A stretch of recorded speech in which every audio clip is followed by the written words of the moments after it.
సాతాను నిజంగా సర్పమేనా? బైబిల్ కొన్ని ఆధారాలను అందిస్తుంది. అయితే అందరు సర్పం సర్పం అంటారు. ఇప్పుడు ఆది సర్పం అని చెప్పేసి ఏదేనులో నీవు ఉంటివి అని చెప్పేసి అన్నాడు కదా హెజ్కేలు 28లో. నీవు ఏదేనులో ఉంటివి 12వ వచనం. పూర్ణ జ్ఞానమును సంపూర్ణ సౌందర్యమును గల కట్టడమునకు మాదిరివి దేవుని తోటయగు ఏదేనులో ఉంటివి.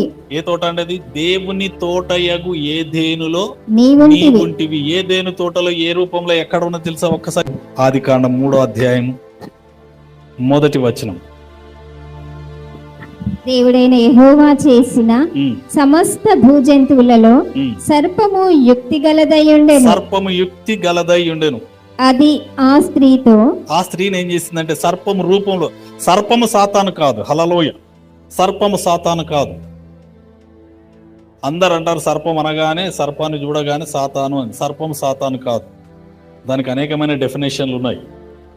మోషే చనిపోతా ఉంటే మోషే వెళ్తాడు, అయ్యా అందరూ చనిపోతున్నారు అది అని చెప్పేసి అంటే అప్పుడు ప్రభు చెప్తాడు, నువ్వు ఒక కర్రను చేసి దాని మీద ఇత్తడి సర్పమును నిలబెట్టు అంటాడు.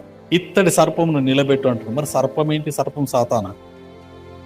సర్పాన్ని ఎందుకు పెట్టుమన్నాడు? హల్లెలూయా. నీకు ఇంకో మాట చెప్తాను. ఫరో దగ్గరికి వెళ్తారు మోషే అహరోనులు. అహరోను చేతిలో ఉన్నటువంటి కర్రను అక్కడ వేస్తారు. వేస్తే ఏమవుతుంది? పెద్ద సర్పం అవుతుంది. సర్పము సాతానా? కాదు.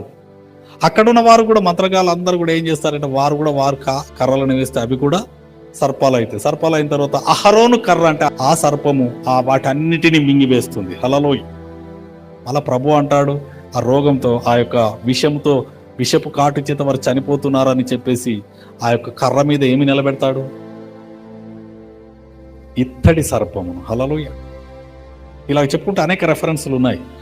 సర్పము సాతాను కాదు. సర్పమును సాతాను అతి తెలివైనదని చెప్పి దాన్ని స్వాధీనపరుచుకొని దాని రూపంలో వచ్చింది. వచ్చి ఏం చేస్తుంది? ఈ యొక్క